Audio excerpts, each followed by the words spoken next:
from Lagos, Nigeria. Good afternoon to you and welcome to the game. Afternoon, Favor. Good afternoon, everyone. Thank you. All right, River Supers, a tournament that a lot of persons will say, well, they tried, they did well, they got the playoff spot, but despite resting some starters, they were able to, keep the game close against a motivated US Mother Steel team. How would you sum the performance of River Supers in this Sahara Conference? I mean, to be honest, they actually surpassed expectations. Of course, going into the tournament, everyone had felt because we were lackluster, in our preparations, especially from the home front. Really, no basketball activities. It might affect the team in one way or in some way.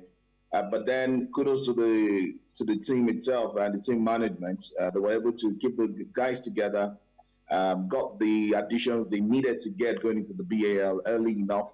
They were able to calm down as well, and at least have some form of training sessions with the team before jetting out to Dakar. I mean, while the Hoopers were going to Dakar, some of us had predicted that it was going to be a tough conference, and maybe 2 wins might just be enough to take them as one of the best third-place finishers. But it even proved, I mean, at the end of the conference, we saw that the conference was so tight, so feisty that even 2 wins couldn't get you through to the next round. So, I mean, getting 3 was off the record. I mean, nobody saw that coming, and getting a 4th win over APR just 2 days ago was fantastic. Had to seal that spot, and overall, I mean, credit to Hoopers, credit to the coaching crew, credit to the players and all that. There's still a lot of improvement that needs to be done if they really want to go far in this season's BAL. But the first hurdle has been crossed.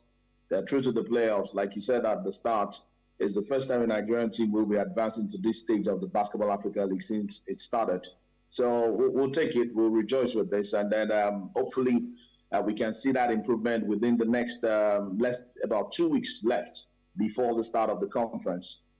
Because we'll start the playoffs rather in Kigali later this year. All right, let's look at the squad in depth of Rivers Hoopers. Yes, we know about the Amayo, the Perry, not forgetting Divine AK. But yesterday we saw the likes of Abel Ofia, Johnson and Aye, their first start in Dakar. How did they perform, and what did you see as their strengths in the game? I think overall, Hoopers have a bit of interesting bench in terms of bench boost, as it were.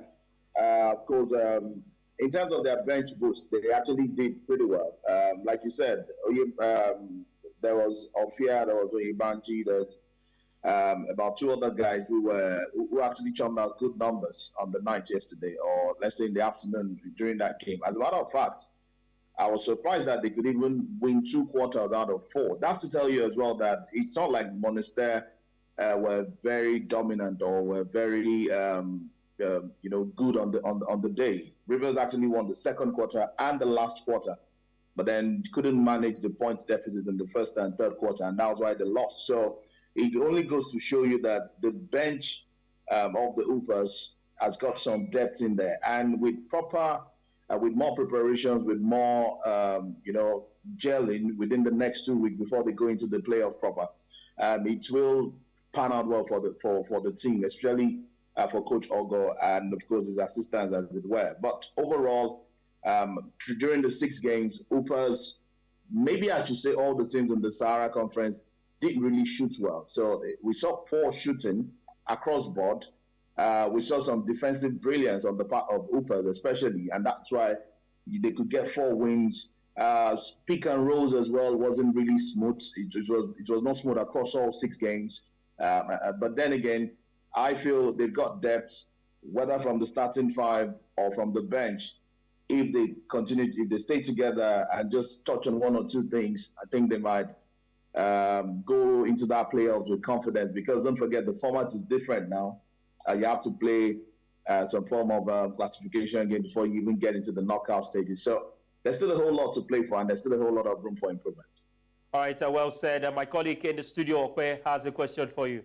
All right, Rotimi. Right. I mean, a couple of days ago, we found out that, the Hoopers actually got their team together 1 month just before the tournament started. But within that 1 month, they were able to create, should I say, synergy within the team we've seen so far through the tournament. In the first 3 games, we had Will Perry, Divine AK, and Amayo, dropping 31 points each. And I think in the third game, Amayo dropped 30 points. We've seen good ball distribution. We've seen good perimeter play so far.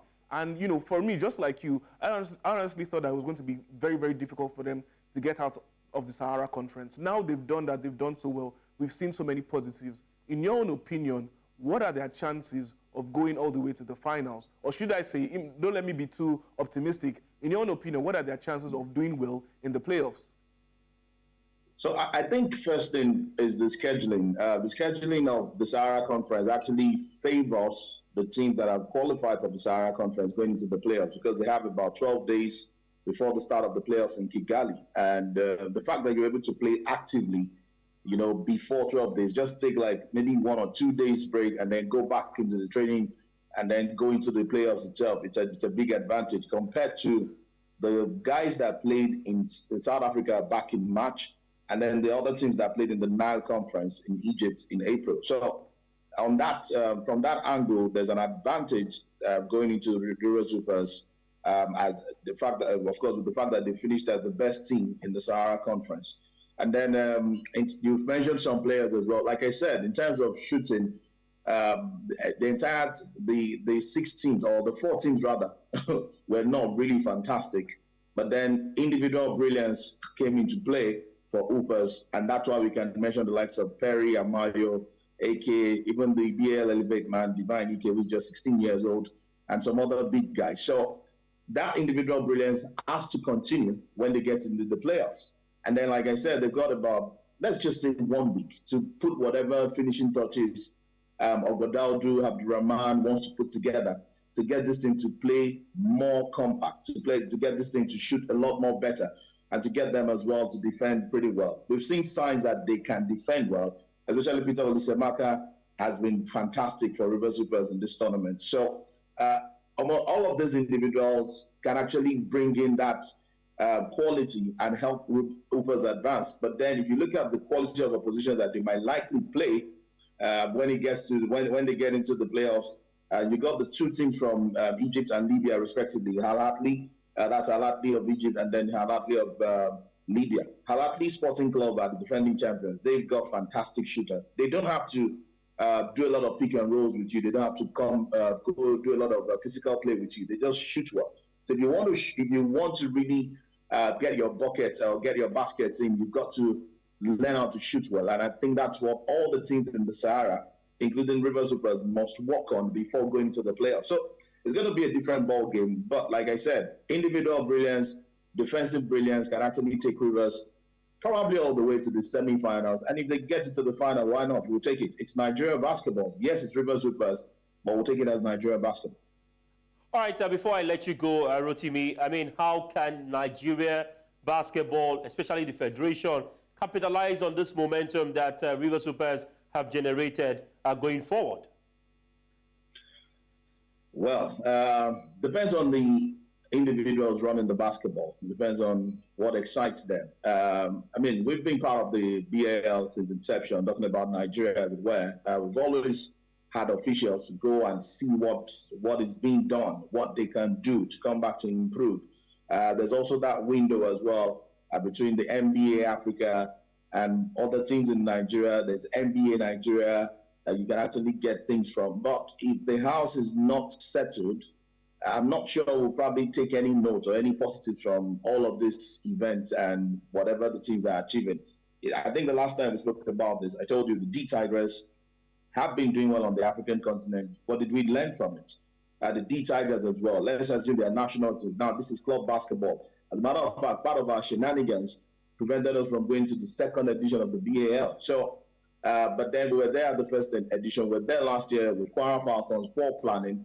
And now we're there this time around, and we've gathered some momentum. This is what the BAL wants. They want the Nigerian vibe. They want the Nigerian teams to go on and do well, because we can sell this product better. And that's with all due respect to other countries, Nigeria will probably sell this product better than any other country. But then the men in charge or the officials in charge of our basketball, are they seeing it from the angle of we can up on this and improve? there's a whole lot to take from commercial, from planning, from player development, from a whole lot that you can take out and fix, you know. But if the officials are not ready to do anything, or if they keep dancing around excuses, then we'll just be stuck, really. All right, well said. Wait to see if these things would be, would be done by either the federation or the club side. But of course, we have to talk about the exploits of Rivers Hoopers. They've been able to make Nigeria basketball community proud so far. I'll say thank you to you, Rotimi Akedele, for your time. We hope to have you on subsequent editions of the show. Thank you very much for joining. All right. Thank you, guys.